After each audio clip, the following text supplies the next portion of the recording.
Yo, dudes, Oren here. Welcome back to Primetime Preview, where we're going to go over Week 1's Monday Night Football matchup, where the Buffalo Bills go to New York or New Jersey to take on the New York Jets. We're going to be evaluating each team's offense, defense, special teams, coaches, and then I'll give an overall verdict. So let's get right into it. Since the Bills are the road team, we will talk about them first. So just looking at them, they had 455 points last year, which ranked fourth. Points per game was 28.4, which ranked second.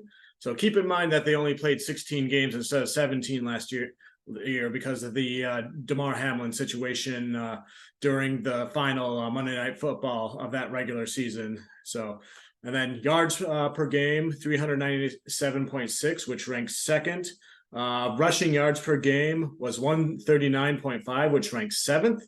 Passing yards per game was 258.1, which ranked seventh. So taken away from that, they had one of the top offenses in the league, and especially with getting yards and putting up points. That is what I would take away from that. And the player I would like to highlight on the Bills offense is none other than James Cook, the running back that they have brought in, who was drafted in 2022 in round 2, picks 63.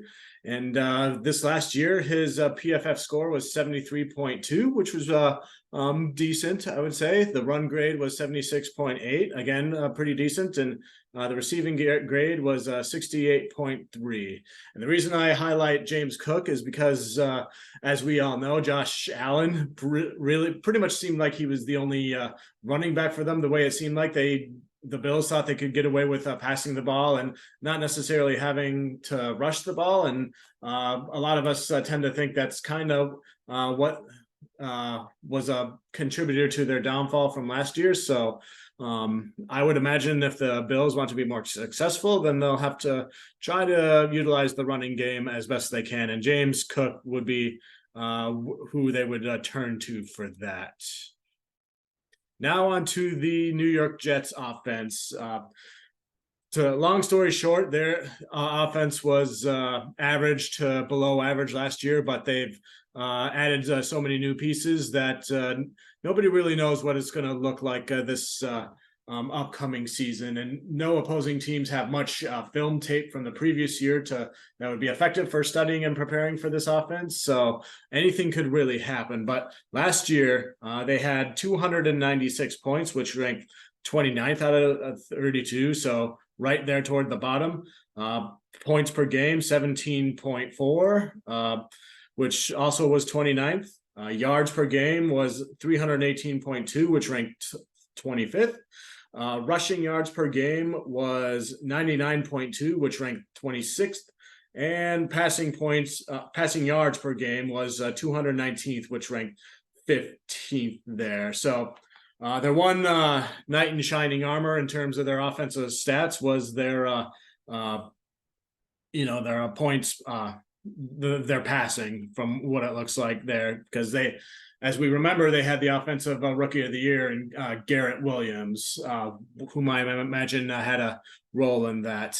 The player I would like to highlight on the Jets offense is their starting guard, Elijah Vera Tucker, was drafted in the 2021 draft in round 1, selection 14. In fact, if I recall correctly, the Jets actually traded up to draft him in that spot, thinking they would give Zach Wilson at the time some protection there. So his first year, his PFF score was 68.8, but in his second year, he did show slight improvement in 71.8, which was last year. So that was his PFF grade last year, 71.8. His pass blocking grade was 61.4, which I would say was kind of below average, but his run block grade was pretty good at 76.5. And a lot of people are talking about, like, the one concern they have with the Jets as far as their offense goes is their offensive line. And this Vera Tucker is one of the the pieces that they were hoping to be able to be a factor in that offensive line, which is why I highlight him here. So it's going to be his third season, and you would think he probably will continue to grow and try to reach his ceiling as best they can, considering the Jets traded up to draft him in the middle of the first round a few years ago. So, and then that's what I would say about their offense. And then not to mention the fact that they the half their offense has turned into the Green Bay Packers from a few years ago. Like, you got a new offensive coordinator who used to be with the Packers, who I'll talk about in a minute. You got two wide receivers who were a part of the Packers last year. And then you have none other than Aaron Rodgers, who's taking over at quarterback. And so different kind of look, halfway Packers kind of offense there. So, and I forgot to mention with the Bills that they also had like the likes of Josh Allen at quarterback, who's one of the top quarterbacks, if not the top quarterback in the league. Patrick Mahomes, I have something to say about that, as one of the top wide receivers, and Stephon Diggs. They have rookie Osiris Torrance at guard. They have I think it's Dalton Kincaid at tight end, although I'm not sure if he's starting. But considering the amount of stats the Bills put up last year and how they were ranked really top, right there among the league leaders in several offensive categories, and I'm going to give the check mark to the Bills offense. And with the Jets, I know they were mid and toward the bottom in several categories, but toward the top in passing. But they have several new players on offense and a new offensive coordinator that a lot of teams don't have film from last year to be able to study and prepare for well. So anything can happen with the Jets offense. But for now, I'm going with the Bills. Defense for the Buffalo Bills. The amount of points that they allowed last year was 286, which ranked second. And the points allowed per game was 17.9, which was also second. Yards allowed per game was 319.1, which ranked sixth. Rushing yards allowed per game was 104.6, which ranked fifth. And then passing yards allowed per game was 214.6, which ranked 15th there. So they seems like they did pretty well on defense overall, except when it came to giving out passing yards, and they especially did well against the running game, and overall with everything. The defensive player I would like to highlight is edge rusher Greg Rousseau, whom, in my opinion, could very well be one of the top edge rushers in this current season that we're in. So time will tell. He was drafted in 2021 and toward the bottom of round 130. He was one of the top edge rushers in that class, along with Kwity Paye, if I remember correctly. And his rookie year, his PFF score was 73.1, while his second year last year was 80.9, which is really, really good, pretty good. His run defense grade was 64.6, which was mid, basically. His pass rush grade, though, was 82.5, which is really, really good. So he might be among the sack leaders if he can keep up the pressures and everything. And then he has a coverage grade, too, which was 61.2, which is mid to below average. So, the Bills have one of the best defensive units in the league, and I think Greg Rousseau, he doesn't get talked about as much as far as I can tell, but I think his ceiling, he still has yet to reach his ceiling, and he's just going to get better this year, and he might emerge as one of the underrated players or superstars. And I think he's somebody that everybody's going to have to plan around and plan against. So that's why I wanted to highlight Greg Rousseau there. As far as the New York Jets go, they gave up 316 points last year, which ranked fourth in the league. And points allowed per game was 18.6, which also ranked fourth. Yards allowed per game was 311.1, which ranked fourth. Once again, fourth. Rushing yards allowed per game was 121 0.6, which ranked 16th. And points allowed or passing yards per game that was allowed was 189.4, which ranked third. So, the Jets defense was top 5 in a lot of categories. They were solid all across the board, except with allowing rushing yards. They were mid there, but they were third and fourth in many other categories there. So with the Bills and Jets defenses, you could argue that they're both evenly matched and both top 5 units in the game, maybe top 3, top 2. And it's could really make this a low scoring game if you think about it. And the defensive player I would like to highlight for the Jets is none other than Jameen Sherwood, the linebacker. He was drafted in 2021, all the way down in round 5, selection 147. And he kind of his journey, just by giving a glance, reminds me that of Detroit Lions Malcolm Rodriguez. They even have the same number at 44.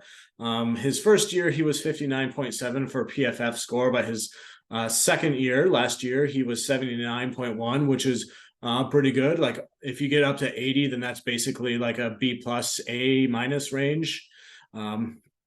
His run defense grade was 80.4.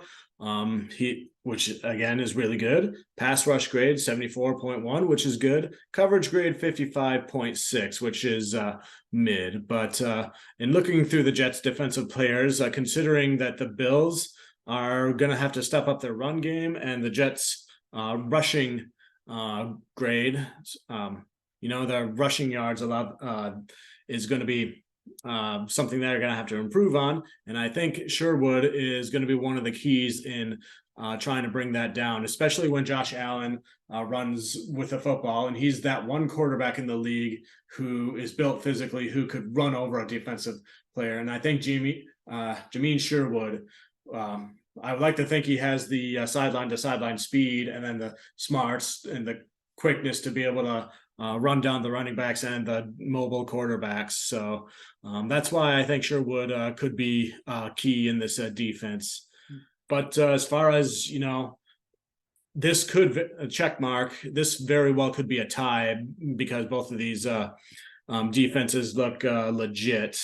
But I think I am going to go with the Jets defense just because their ability to not give up as many passing yards will probably be a more important factor than the Bills being able to give up fewer rushing yards. And after all, it is a passing league these days, and you have Aaron Rodgers who loves to pass the ball. So I think keep in mind the Jets seem to be better at giving up fewer passing yards than the Bills, while the Bills are better at giving up fewer rushing yards than the Jets. But I think the Jets' ability to give up fewer passing yards, since this is a passing league, would be more important. So I'm giving the check mark to the Jets for that reason.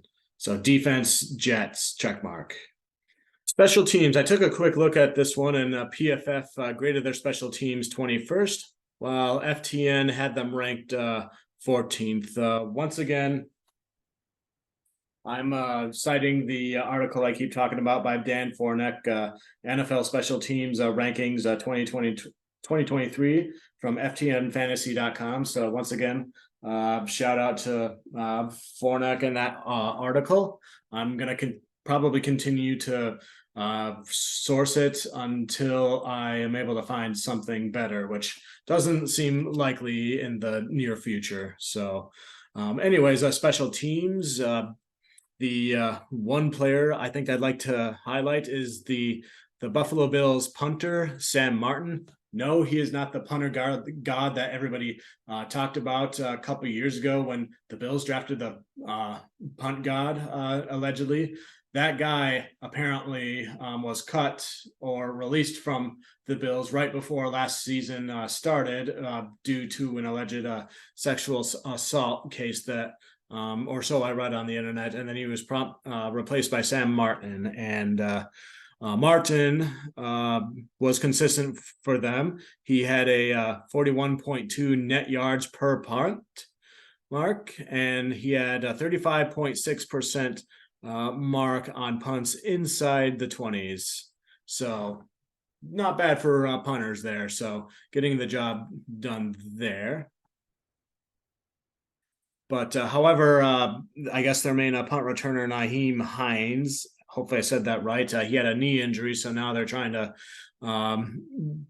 figure out who will be the punt returner between three other people, between Khalil Sakir, Dion Hardy, Andy Isabella, actually four people, and Darian Ton Evans. So we'll see how that shakes out, but it still looks like they're trying to figure that out.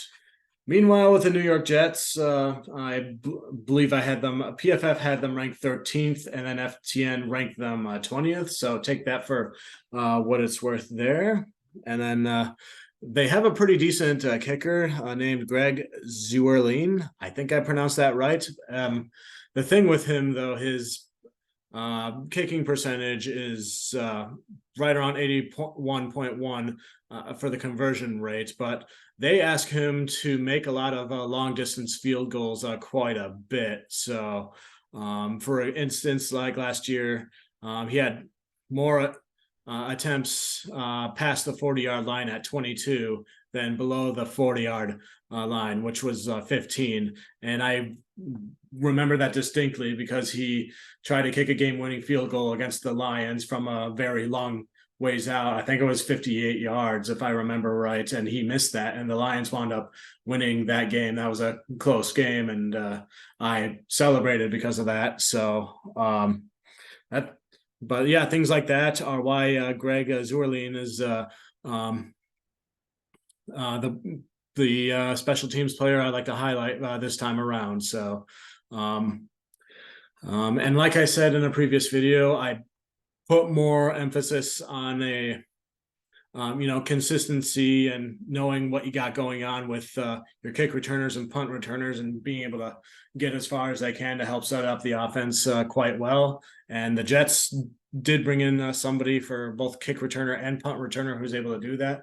I'll probably talk about him a little bit later, Mecole Hardman. So because of that, as opposed to the Bills still trying to figure out their punt returner, I will give the check mark for special teams to the Jets. Now then, coaching Buffalo Bills. Sean McDermott is going to be their head coach, and I believe he's been with head coach of the organization for the past 7 years or so, and he's one of the top coaches at this point. He's led to several division titles, a number of division titles for the Bills, and has got them decent ways into the playoffs. So these last few years, they've been one of the big forces of the league because of Sean McDermott. So, and then their offensive coordinator is Ken Dorsey, whom I believe is first or third year, maybe. And before that, he spent several years as the quarterback coach for the Carolina Panthers. So experience with Cam Newton there. Especially that 1 year where they went like 15-1 and made it to the Super Bowl, and he was the quarterback's coach for the Bills, in 2019, 2020 before he got promoted to passing game coordinator along with the quarterback's coach, and then eventually became the offensive coordinator last year. So, and then the defensive coordinator is Sean McDermott. That's right. The head coach is also the defensive coordinator this year. So I guess, if you know the defense and know how to do defense, why not, why not take over and see what you can accomplish there. So let's see how that plays out. Meanwhile, with the New York Jets coaching, you have head coach Robert Saleh, who's entering his third year. He got hired the same year that Dan Campbell got hired with the Detroit Lions, and Saleh was an early candidate to possibly coach the Lions at the time because he's was a Detroit Lions native. But the Jets hired him very, very early in that process there. So he was well known for his ability to coach with the defense. He's been with the Seattle Seahawks and the San Francisco 49ers and helped their defenses out. And he's helped the defense for the Jets get really, really good. And he's a really tough type of guy, too. He looks like the type of guy I might see in a cage match who I would definitely not want to fight. So, he's right up there for tough dudes who have head coaches. And he's doing a really good job with the Jets so far with the cards that he's been dealt and with the Jets rebuild. And the Jets offensive coordinator is none other than Nathaniel Hackett. He was the offensive coordinator for the Green Bay Packers for several years, helping Aaron Rodgers win the back-to-back MVPs and everything. And last year, he was hired as the head coach for the Denver Broncos. In my opinion, it was also part of the process of trying to bring Aaron Rodgers and get him traded to Denver at the time, which did not work. And then, things were a disaster for Hackett as a head coach there, which I don't think was all necessarily his fault, but he did make some mistakes. But he got fired after the Christmas game where the Rams blew out the Broncos while Patrick Starr was laughing at Russell Wilson, and then he came over to the Jets to for that allegedly that same reason to help Aaron Rodgers get over there and help them be successful on offense. And we'll see how it will work out, because Rodgers did seem to do well with Hackett as an offensive coordinator. So if it ain't broke, don't fix it there. And then the Jets defensive coordinator is Jeff Ulbrich. And he, was hired he was brought in with Saleh when he got hired, and then Saleh hired him to be the defensive coordinator there. So before that, he spent several seasons with the Atlanta Falcons, dating back to 2015, first as their linebackers coach, and then he became their assistant head coach while still being the linebacker coach. And then he eventually worked his way up to defensive coordinator for the Falcons in 2020. And then he came over to the Jets and became their defensive coordinator there too. So, that guy Ulbrich worked under the Falcons head coach, who I talked about during the Cowboys video, who was part of that Legion of Boom. So hopefully you'd think he'd learn a thing or two from him about that, because the secondary for the Jets seems to be really good there too. So, pretty decent, underrated a defensive coordinator. He doesn't get as much credit as Saleh for being known for the defense though. So for the check mark though, this one kind of like when I did evaluated the offenses, I feel like this one could be a tie too. Like both coaching units seem to be really good in their own ways. I think because of McDermott's longer experience coaching and his track record for getting it done, as opposed to Saleh's, who has yet to make the playoffs, I think I'm going to give the check mark to Sean McDermott for now, and the coaching of the Bills to get the check mark for the coaching. So, but it could kind of go either way depending on how you want to argue it. So my overall final verdict, Pro Bowlers, the Bills originally had 4, but I think they got 3 or 4 more added, as the process went along. So they had like a total of 8 at that point for Pro Bowlers, while the Jets had 4 Pro Bowlers initially, and it stayed that way. So 8-4. And then looking at the games these two teams played against each other last year, because they're in the same division, the AFC East. During week 8, the Jets defeated the Bills while the Jets were at home by a score of 20-17. And then during week 13, the depending on how you look at it from the bye weeks and everything, the when the Bills were the home team, the Bills defeated the Jets by a score of 20-12. So they split last year, and both games looked like they were somewhat close. Like no team scored more than 20 points.